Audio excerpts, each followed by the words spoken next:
c'est parti. Est-ce que j'ai du son d'ailleurs?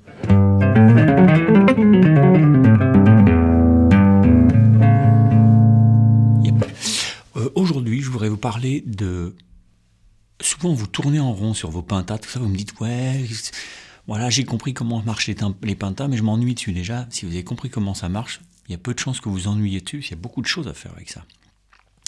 Mais quand on veut enrichir son jeu, et qu'on joue, on a une base de jeu blues, en fait, on peut aller vers le jazz, mais pas pour jouer jazz si vous n'aimez pas ça, si c'est pas votre culture, mais pour enrichir vos trucs. Dès que vous aimez des super guitaristes qui phrasent la mort, faut savoir un truc, c'est qu'en fait, ils phrasent jazzy, en tout cas avec des éléments de langage qui viennent de la culture plus jazz. Jazz, ça veut rien dire, c'est pas un style, c'est une façon d'aller chercher le matériel mélodique pour en fabriquer du contour de phrase, ok ?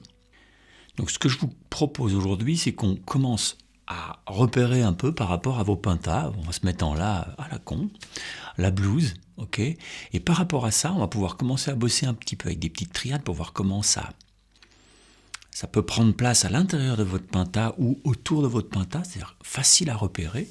C'est-à-dire, il ne faut pas passer d'un seul coup au jazz, il faut agrémenter avec des éléments de jazz que vous faites déjà. Ensuite, on verra ce qu'on appelle une enclosure. Je vous donnerai un petit exemple, si je vais trouver. Enclosure, moi j'appelle ça un jardinet, parce que enclosure c'est en anglais. Et ça veut dire un enclos, c'est-à-dire qu'on enclote une note qu'on veut viser,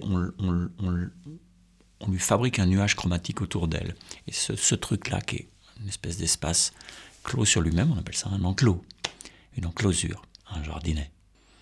Ensuite, il faudrait quand même que je vous parle peut-être des appuis, parce que quand même la façon de phraser pour sonner un peu blues jazz, il va falloir prendre les bons appuis pour que ce soit pas trop lourdingue et pas trop charlot.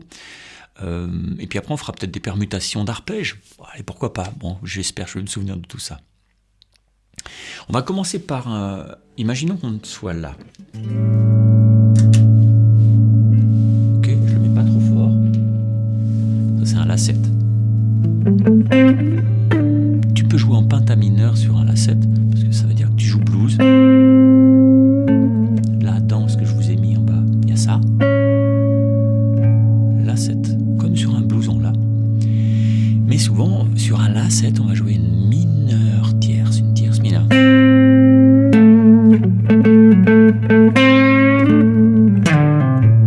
Ok ? Et cette ambiguïté de tierce, c'est ça qui sonne bluesy. Une fois que tu as passé ça, il va falloir peut-être intégrer tout ça au lieu de faire. Tu vas pouvoir faire. Donner un contour un peu différent. Ici, au lieu de faire. Celle-là, je la saute et ça fait. Ça, c'est quoi ? Ça, c'est un Do majeur. Mais c'est un Do majeur inversé avec une.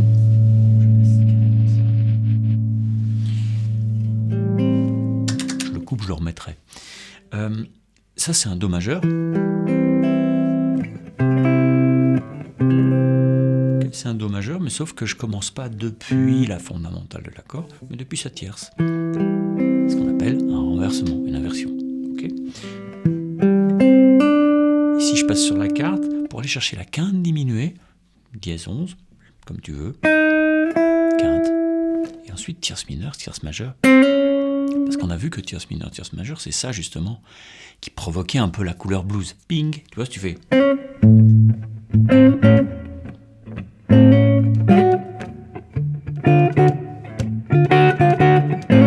Bon bah là, t'as toujours tout de suite compris que t'es dans un blues. T'as fait rien, t'as fait juste tierce mineure, tierce majeure de chaque accord. Donc.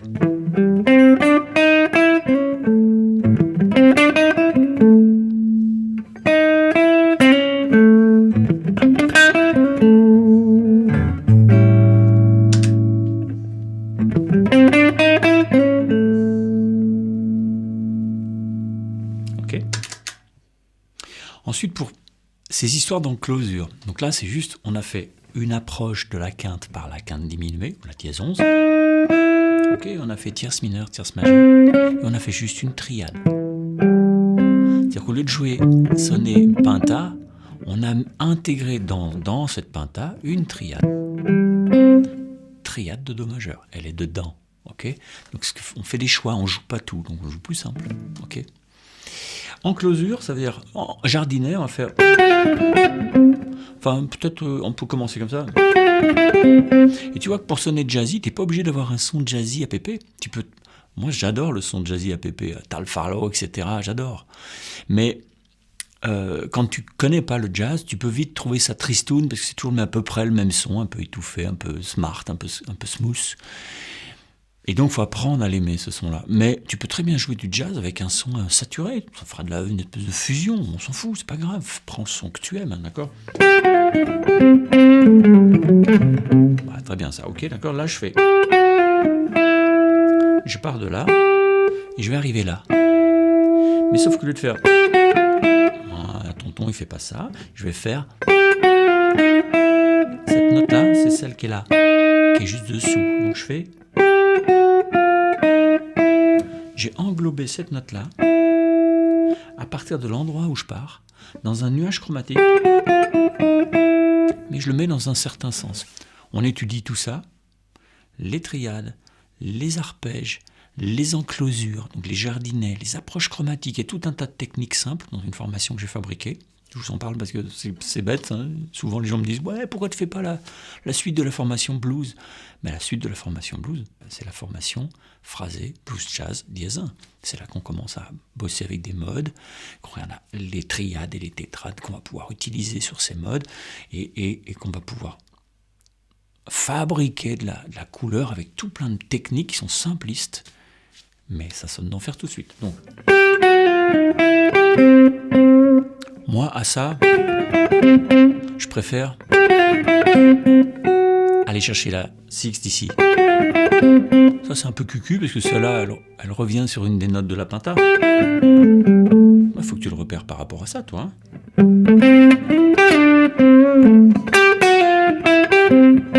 Et si tu veux un peu plus de couleur, ça sent un peu la triade diminuée. Ok. Moi, je préfère. Là, j'ai refait la même chose. Ok, tu pourrais retomber sur la triade ici. Do, ré majeur, si tu avais envie, si tu voulais aller vers le 4e degré. Pourquoi pas, mais là... moi, je préfère viser la 7e mineure du 4, ou même celle-là, même si elle est sur le 1. Parce qu'en fait, c'est la tierce mineure, donc c'est pour ça que ça m'intéresse. Bon, donc du coup... Ok. Si tu commences sur le temps, moi, je vais pas trop l'aimer, parce que ce plan, il est construit d'une drôle de façon, d'une façon intéressante, c'est une histoire de phrasé rythmique. On en parle aussi dans mes formations. Hein. C'est qu'on va faire une phrase, et puis après, cette même phrase, on va reprendre exactement le même dessin. Il est ailleurs sur d'autres degrés de la gamme, mais on reprend le même dessin, mais on l'a décalé d'une croche. Tu vois, ici, ça fait... Ici, ça commence sur le temps. Et après, on laisse passer juste une double croche et on part sur la croche en l'air. Au lieu de commencer... Là, on va faire... Et donc, c'est le même plan, décalé dans la gamme, mis ailleurs sur la gamme, mais c'est le même dessin, même contour, mais il commence décalé d'une croche.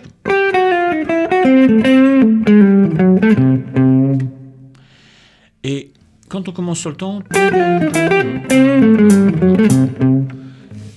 il commence sur le premier tronçon commence sur le temps, finit sur le temps, et le deuxième va être décalé en l'air. Moi, j'aime pas trop dans ce cas-là commencer comme ça, parce que ça, je trouve ça trop lourd. Pour moi, c'est trop lourd. Je préfère faire... Je préfère, s'il y en a un des deux qui résout rythmiquement, je préfère le mettre en deuxième. Parce que sinon, le début de la phrase, il n'est pas dans une dynamique qui donne envie d'aller plus loin. En plus, si tu fais ta, il va se retrouver un petit peu en anticipation comme ça. Okay, et ça finit vraiment bien, c'est un peu classieux.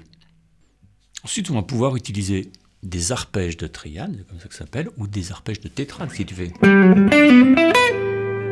Là, je fais Sol majeur 7, septième majeur, la fondamentale, la tierce de l'accord, et la quinte.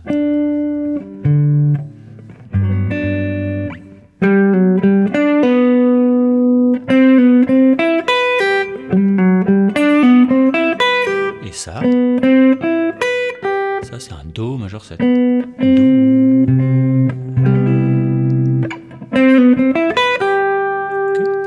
Donc ça va faire... C'est joli hein, quand tu es sur ça là. Attends.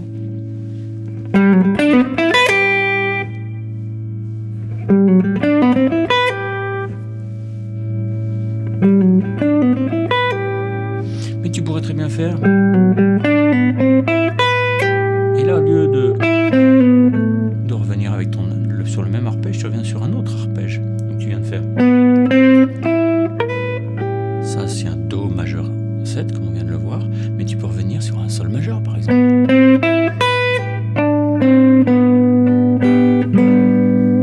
C'est un petit peu comme si tu avais été chercher le backdoor dominante, en fait, le degré B7.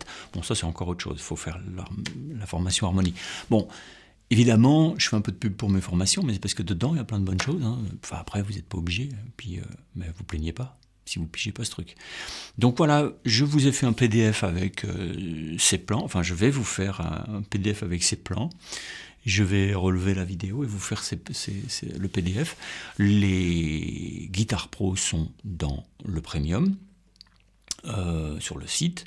Et puis n'hésitez pas à vous former, parce que cette formation, elle est vachement bien. Il y a plein de beaux trucs dedans pour enrichir votre phrasé. Mais à partir, vous voyez, ici, on est resté toujours autour de notre penta mineur de La, même là, autour de la position 1. Donc, on n'a pas été chier bien loin. C'est juste qu'on s'est dit, comment est-ce que je vais pouvoir aller chercher ça là, et le ramener à la maison, ta maison, puisque tu joues blues, c'est ta penta.